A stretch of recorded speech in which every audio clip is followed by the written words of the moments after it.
mas foi comemorado o Dia da Bíblia. E nossa reflexão para hoje tem esse tema, foco na Bíblia.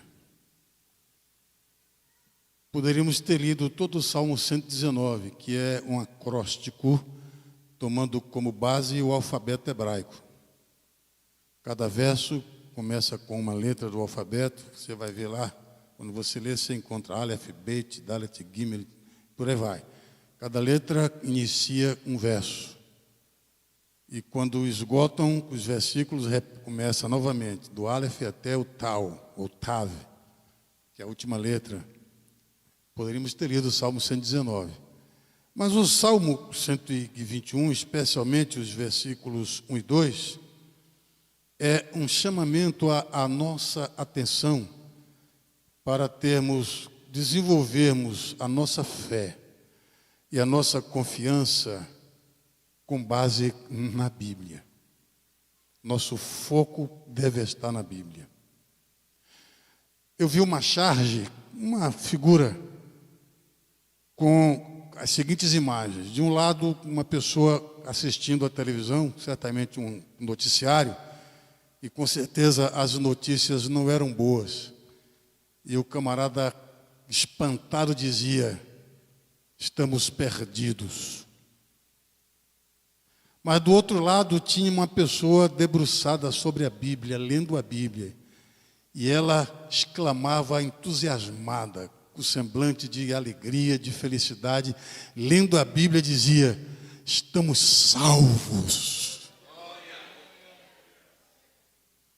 É muito provável que aquela pessoa estivesse lendo nos evangelhos, naquela passagem, quando o anjo aparece lá, os pastores de Belém, e eles se assustam, se assombram, e os anjos dizem: não temam, eis que vos trago novas de grande alegria, que será para todo o povo.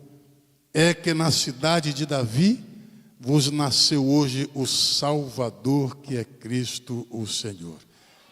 E quando a gente pega esse texto, voltando até Gênesis, nós vamos em todos os livros encontrar declarações gloriosas a respeito do Senhor Jesus e da sua obra redentora, bem como a respeito do fruto da sua alma, como bem disse Isaías. E dali até Apocalipse as coisas vão ficando também boas, porque a respeito do Senhor Jesus, de quem Ele é, do que Ele fez desde a eternidade e do que Ele continua fazendo e fará, são coisas extraordinárias, grandiosas. Quem lê não tem como ficar espantado. Pode ficar entusiasmado, mas espantado não. Mesmo com as descrições do fim do mundo, conforme lemos em Apocalipse, ele não fica espantado, porque o foco dele está na Bíblia, especialmente em Jesus, o Senhor. Apesar disso, a Bíblia registra, irmãos, alguns exemplos negativos de pessoas que desviaram o foco, a sua atenção do lugar certo, puseram no lugar errado e tiveram problemas. A primeira delas foi Eva. Gênesis capítulo 3, versículos de 1 a 6, nós, lendo ali, entendemos que Eva deixou de crer, de atentar, de crer no que Deus havia dito para Adão e para ela, e passou a crer no que o diabo estava dizendo. A serpente era o diabo. Em Apocalipse está dito que o diabo e a serpente que engana todo mundo, também em outras passagens. Então, a serpente ali era uma figura. Alguns teólogos afirmam que o maligno usou a serpente para falar com eles, com o casal, com Eva, melhor dizendo, e alguém diz que para que vai prestar atenção em um animal? Como é que um humano vai parar para prestar atenção em um animal? Mas lembre-se que naquele tempo estava tudo no começo. Tanto Adão quanto Eva tinham a sua mente 100%. O seu poder de conhecimento não tinha sido afetado pelo pecado. Eles conheciam as coisas no primeiro contato com elas. Tanto sim que Adão era um infante existencial ainda, apesar de Deus já o ter feito, ou tê-lo feito já maduro, mas estava na infância da sua existência. Mas quando ele olhou a todos os animais, a cada um ele deu nome.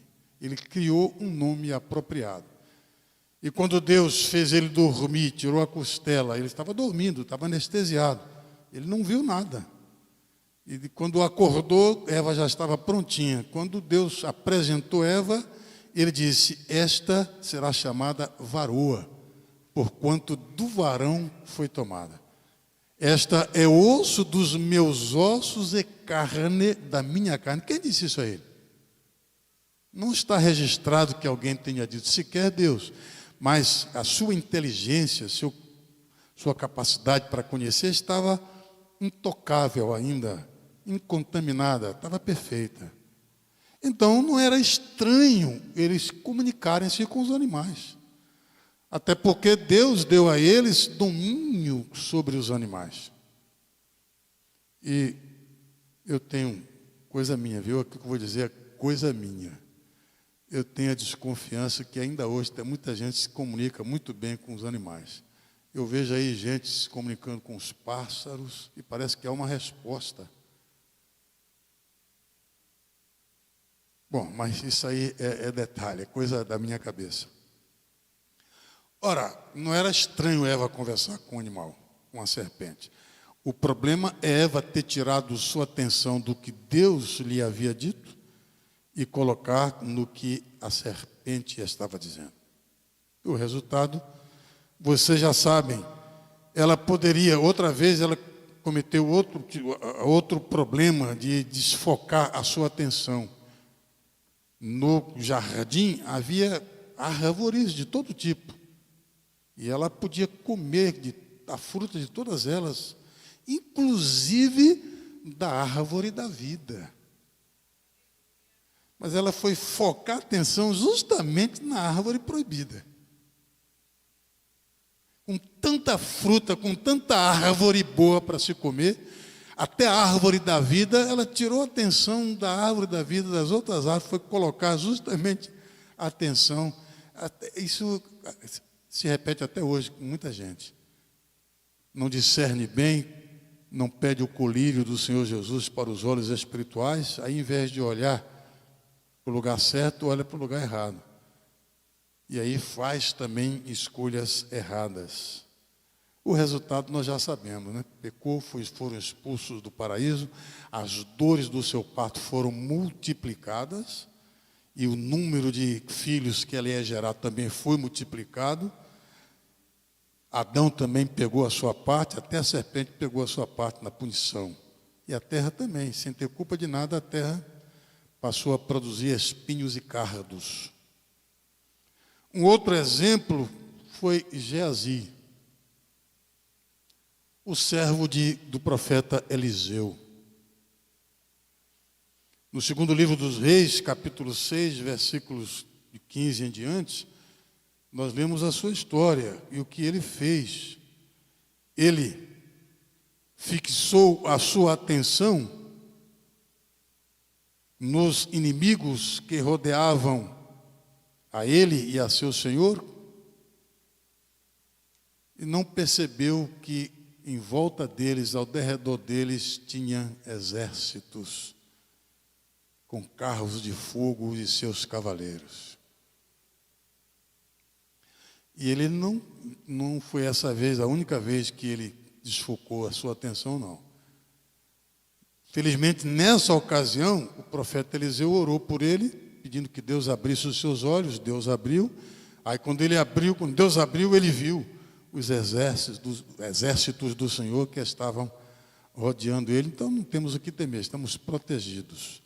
Mas, na outra ocasião, e eu tomo isso como uma advertência, para a gente aprender as lições que tem, para não repetir erros. Outra vez que ele desfocou a sua atenção foi ter olhado para os prêmios para os presentes de Naamã. O homem foi curado da lepra, trouxe bens. Eliseu não quis receber. Geazi botou o olho, foi atrás, mentiu. Ficou com os bens, mas ficou leproso.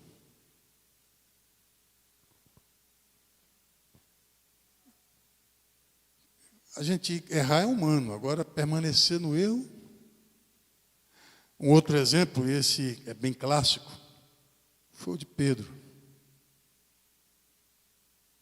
Depois eu vou fazer uma contextualização disso.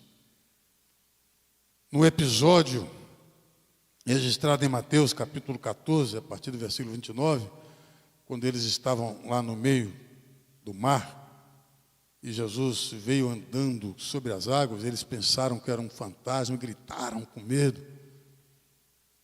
Então Jesus lhe disse: não temas. E Pedro disse: Senhor, se és tu mesmo, manda que eu vá ter contigo sobre as águas. Jesus disse: vem. Pedro desceu do barco, começou a andar sobre as águas. Mas aí o vento começou a bater nas pernas de Pedro. Até aí Pedro estava olhando para Jesus. Enquanto ele estava olhando para Jesus, se manteve sobre as águas. Mas tirou o olhar de Jesus, foi botar nas águas e no vento, começou a afundar. Ainda bem que Jesus estava por perto para tomá-lo pela mão e salvá-lo. Mas fica a lição, irmãos. Hoje nós estamos vivendo um tempo complicado, um tanto de profetas, de visionários, que profetizam o que Deus não mandou, que tem visões que não foi o Espírito de Deus quem deu, e arrasta multidões. É como o Senhor Jesus disse, são cegos conduzindo cegos. Nós temos que ser como os irmãos de Bereia. Quando Paulo e os seus companheiros chegaram lá pregando o Evangelho, eles conferiam na Bíblia para saber se era daquele jeito mesmo como os pregadores estavam pregando. Nós precisamos resgatar essa virtude dos irmãos de Bereia. Temos que examinar na Bíblia aquilo que estamos ouvindo, se estamos ouvindo mesmo a palavra de Deus ou doutrina de homens. O nosso foco tem que ser a Bíblia. No passado aí nós vivemos uma febre do cientificismo. Muitos bons teólogos, grandes pregadores até. Não vou citar nomes porque boa parte deles já está na glória, assim que espero. Mas eles quando viram a ciência fazer algumas afirmações, especialmente a respeito de idade dos fósseis, das coisas, e viram que a distância que os cientistas, ou melhor, a idade que os cientistas diziam era muito distante do que a Bíblia dizia, aí uma das teorias que eles criaram para tentar adaptar a Bíblia à ciência foi dizer que os dias da criação não eram dias literais, eram eras geológicas. Até que o tempo foi passando, descobertas outras foram sendo feitas, e eles perceberam que os dias da criação são dias literais. E Deus fez questão de dar 2 sinalizadores, para que entendêssemos que se tratam de dias literais, dias de 24 horas. E foi a tarde e a manhã. Ora, tarde e manhã são referências a dias de 24 horas. Conforme nosso sistema, e não eras geológicas. E esse equívoco se repetiu em outras áreas. E recentemente, uma grande obra surgiu, eu tenho inclusive falado aqui sobre ela, o rabino Yosef Bitton. Ele escreveu um livro com o título Decifrando a Criação. E ele é autoridade, tanto em matéria de Bíblia, quanto de ciência. E ele não escreveu com base apenas em suas teses. Ele pesquisou, ele ouviu, e ele faz um alinhamento espetacular das descobertas científicas e mostra que a Bíblia está certa. E eu recomendo que os irmãos adquiram o livro, agora leiam com a Bíblia do lado. E todo o livro dele, que dá mais de 300 páginas, ele escreveu com base em 3 versículos de Gênesis. Capítulo 1, versículos 1, 2 e 3. Agora, ele cita outras passagens da Bíblia, os Salmos, os profetas. Mas o que me empolgou nele é como ele pôs o foco na Bíblia Sagrada. E nesse particular, irmãos, o Salmo 121 é bem emblemático. O salmista, a gente se empolga com os montes, e o salmista sabia muito bem que os montes eram locais seguros, eram locais desejáveis de se estar. Tanto que ele elevou os seus olhos para o monte, ergueu os olhos para os montes. E ele sabia que os montes são lugares agradáveis, são lugares desejáveis, são lugares seguros. Salmo 133, versículo 3, diz que o Monte Hermon, a unidade do povo é como o orvalho de Hermon, como o Monte Hermon. Ali o Senhor ordena a bênção e a vida é para sempre. Já falamos isso aqui. Isaías capítulo 13, versículo 4, Cantares capítulo 8, versículo 14. E em Mateus capítulo 5, versículo 14, também o Senhor Jesus faz referência. O salmista sabia que os montes eram lugares seguros, agradáveis, mas o seu foco não foi os montes. O seu foco estava para além, e está no versículo 2. Eleva os meus olhos para o monte. Era normal naqueles tempos se olhar aos montes quando em tempo de guerra, de conflito, ou então em tempo de calamidade, subir aos montes, buscar refúgio nas cavernas, nas encostas dos montes, ou mesmo lá em cima dos montes.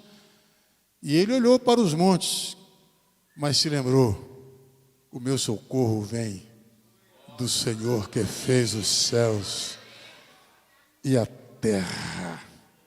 Aleluia. Por quê?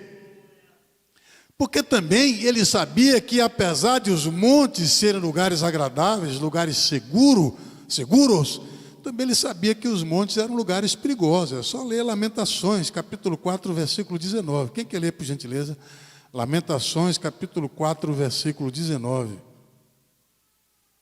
Veja o que eu estou tentando construir.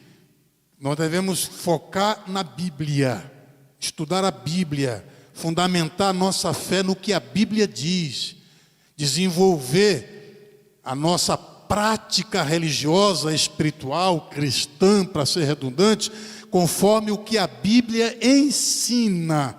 Nós não podemos construir a nossa existência com base na história, nem nos padrões culturais, nos costumes das pessoas, que é a mesma coisa que padrão cultural. O nosso viver, a nossa vida tem que ser construída conforme os ensinamentos da Bíblia, que é a palavra de Deus, palavra que não erra, que não falha, afinal é a palavra de Deus. Achou? Lamentações 4:19? Pode ler bem, ó.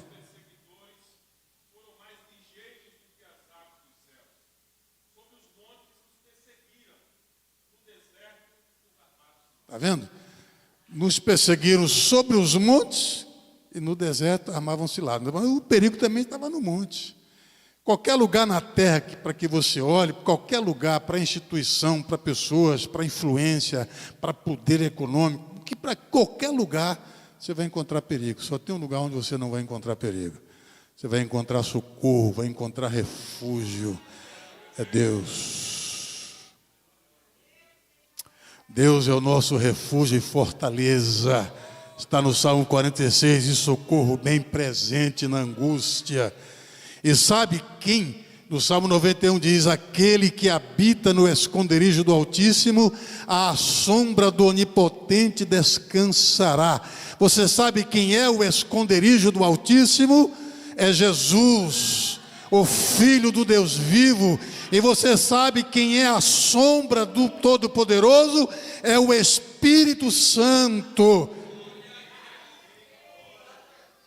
Foi a sombra do Espírito Santo que cobriu Maria e trouxe, encarnou o Verbo que é Jesus, e hoje nós temos um esconderijo. Por isso, Martinho Lutero escreveu, compôs aquele hino, Castelo Forte. É o meu Jesus. Meu Jesus é meu Senhor. Agora fugiu. É o nosso Deus. É o nosso Deus. Castelo forte é nosso Deus. Essa é a melodia. É porque varia de lugar para lugar, às vezes, mas não é problema não, viu, João? Isso não é problema não. Só que, não obstante ele, o salmista, conhecer também os perigos dos montes, ele conhecia Deus. Ele conhecia Deus. Está no versículo 2, quando ele diz, o meu socorro vem do Senhor que fez os céus e a terra. Ele estava dizendo, esse que fez os céus e a terra é todo poderoso. Posso esperar socorro nele, ou dele, dele dá tudo mesmo. Ele também conhecia as promessas de Deus. Outro detalhe que nós devemos atentar. Nós falamos muito de alegria. É legal, o crente tem que ser alegre mesmo. Agora, nós temos algumas fontes de alegria, e todas elas estão na Bíblia. E uma delas são as promessas. Paulo não recomendou que devemos nos alegrar, devemos ser pacientes na tribulação, perseverantes na oração, e devemos alegrar-nos na esperança. Esperança é produto de quê? Promessa. Se quer conhecer as promessas de Deus, para ter esperança e poder alegrar-se na esperança, então leia a Bíblia.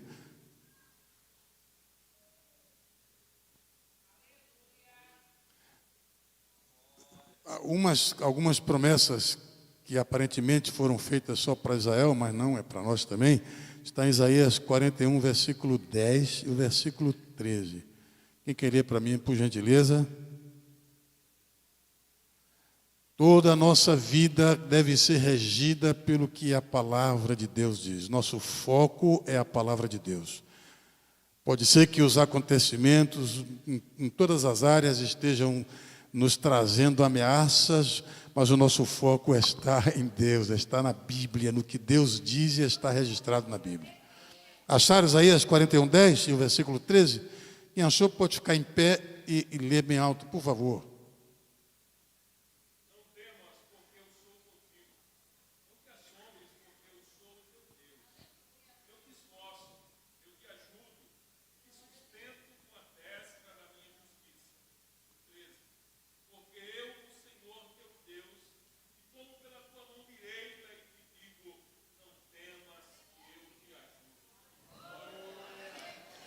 Vamos mais uma promessa? 43 de Isaías, versículo 2.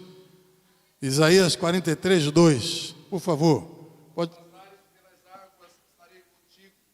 E quando pelos rios eles não te submergirão, e quando passares pelo fogo não te queimarás, nem a chama arderá em ti.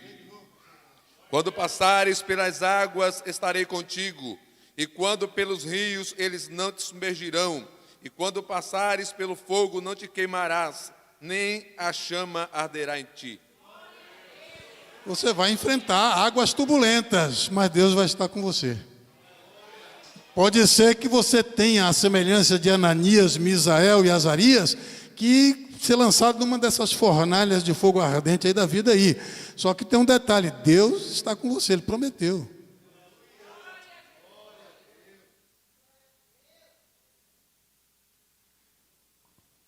Foi por ele conhecer bem os montes, conhecer bem o seu Deus, conhecer bem as promessas do seu Deus, e também focar nisso, focar no que a Bíblia diz, do Deus em quem ele acreditava e em quem ele esperava. Ele focou no que a Bíblia diz.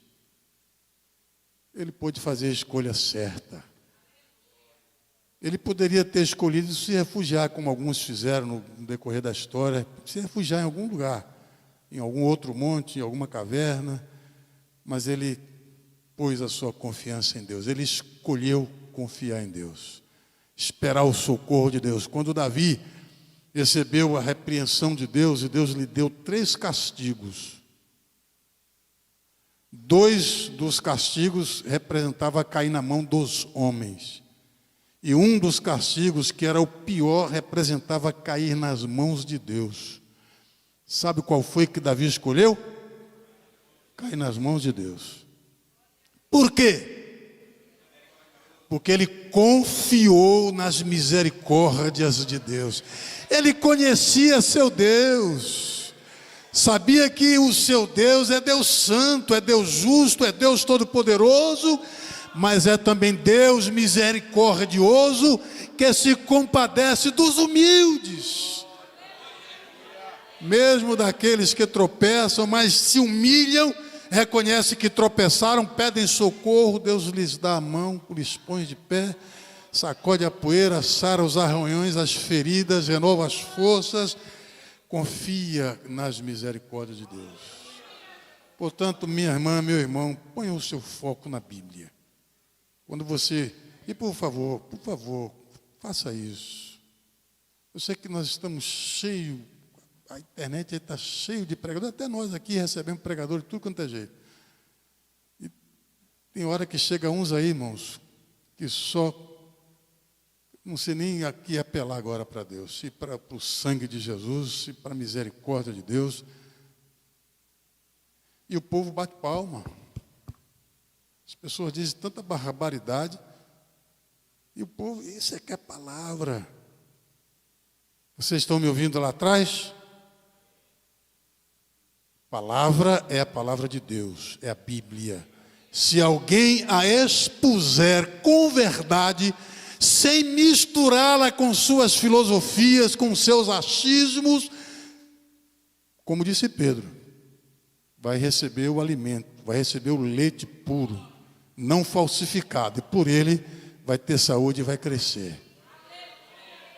Pedro recomendou em uma de suas cartas: desejai com meninos novamente nascidos o leite racional, não falsificado, para que por ele vades crescendo. Por isso que eu gosto de um escritor batista, irmão, está na glória já. Eu vou lembrar o nome dele já. Talvez Renan ou Igor me lembrem aqui. Ele escreveu Teologia Elementar. Emery Bancroft. O livro dele, Teologia Elementar, irmãos, é Bíblia. Ele argumenta muito pouco. Ele só diz uma coisa e traz os versículos para confirmar aquilo que ele está dizendo. Emery Bancroft. Teologia Elementar. Tem um outro que eu gosto muito, já não foi do nosso século, foi John Dagge. Ele comenta muito, filosofa bastante, mas não foge da Bíblia. Mas eu prefiro ainda Emery Bancroft. Teve um outro que está badalando aí recentemente, eu gosto muito dele também como filósofo, é teólogo também, que é Stanley Horton. Mas ele filosofa demais. E quando filosofa demais, é mesmo que você pegar 1 litro de leite recém-tirado lá da vaca, ou da cabra, ou da ovelha, e botar mais 1 litro de água. Agora, quando você expõe a Bíblia purinha, aí é bom demais. Estudem a Bíblia. Construam, edifiquem a sua fé no que a Bíblia diz. A fé vem pelo ouvir e o ouvir pela palavra. A Bíblia, a palavra de Deus, é fonte de santificação. Jesus diz: santifica-os na verdade. A tua palavra é a verdade. A toda perfeição vi limite, disse o salmista, mas o teu mandamento é amplíssimo. Glória a Jesus. O que podemos concluir? Já disse aqui, o mundo jaz no maligno. As mensagens vindas dele são aterradoras, frustrantes e às vezes não, sempre falsas. Às vezes ele coloca uma pitada de verdade para enganar, para iludir, para prender, como isca para pegar o peixe. Hoje nós pescamos ali lá no centro de recuperação, pegamos um bocado de peixe, não foi? Estou vermelho assim porque eu não cuidei da pele, não botei protetor, confiei na sombra das árvores, aí ó, me quebrei, está vendo? Mas quando não confiei para salvação, para livramento, eu só confio em Deus mesmo. Mas a palavra de Deus é fiel e conta com o zelo de Deus para seu fiel cumprimento. Ele diz: eu velo sobre a minha palavra para a cumprir. E o Senhor Jesus prometeu: eis que eu estou. Ele não disse estarei, estou convosco todos os dias até a consumação dos séculos. Amém. Está em Mateus capítulo 28, versículo 20, a parte B do versículo. E ainda, eis que presto venho, bem-aventurado aquele que guarda as palavras da profecia deste livro. Apocalipse 22, versículo 7. Portanto, irmãos e irmãs, tira o seu foco dos noticiários, das notícias falsas, famosas fake news. Coloque o seu foco na palavra de Deus. Construa sua fé em Deus conforme a Bíblia diz. Jesus disse: quem crê em mim, como diz a Escritura.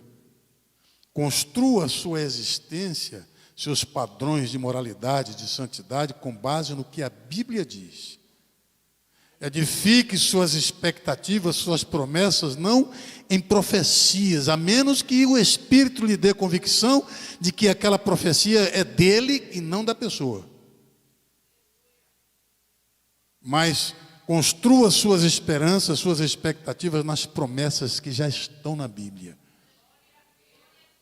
Eu já sei que invariavelmente elas se cumprirão, é só eu crer. O Senhor Jesus disse: estou com vocês todos os dias. E vou voltar breve. Vocês são bem-aventurados se guardarem a palavra da profecia deste livro.